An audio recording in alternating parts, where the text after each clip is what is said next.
Hey guys, today we're going to be talking about going from Tesla to Rivian, so that conversation is coming up.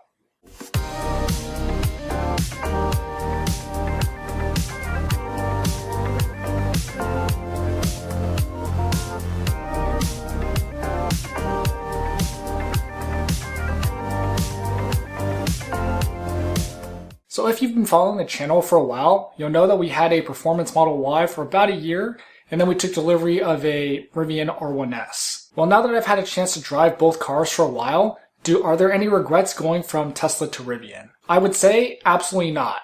We know that Tesla make great products, and they have the tech, they're super quick, and they have the supercharger network if you want to go on road trips. So do you get all these things with Rivian?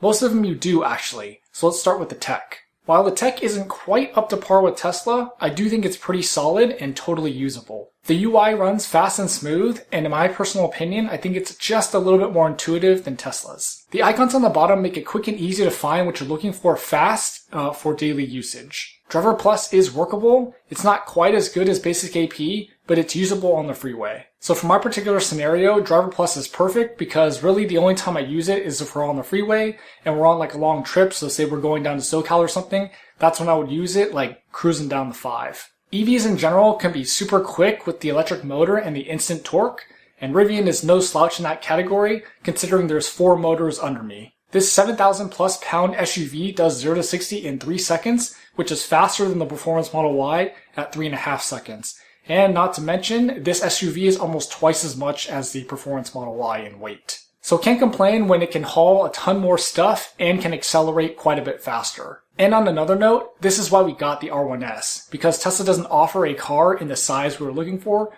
which is the R1S size. The Model X is only a little bit bigger than the Model Y, and space-wise, it doesn't compare to the R1S at all. The R1S has a ton more space to put whatever you need to put in there, bodies or hauling stuff. Just look at how much room there is in the back. There's plenty of room for our 2 dogs with their beds, plus we can even put luggage in there as well. And then you also have the massive frunk as well, which is really like a small sedan's trunk with how big it is. So that gives you another option to put way more stuff in when the trunk is full. And we've already made some good usage out of that frunk because of how big it is. Another awesome feature on the frunk is it actually has a button on the outside of the car, so it's basically just like your trunk. So this is one of the reasons I've always hated Tesla frunks, is because you either have to get into the car and push a screen, or get out your phone and push an app, and it's just too hassle and it takes too much time to do that. So it's nice to have a button, just like your trunk. The supercharger network is a great plus for Tesla. It's so big now that it basically allows you to go almost anywhere. This was a small concern for us because I knew going in when I ordered the Rivian that we would have to use Electrify America, EA,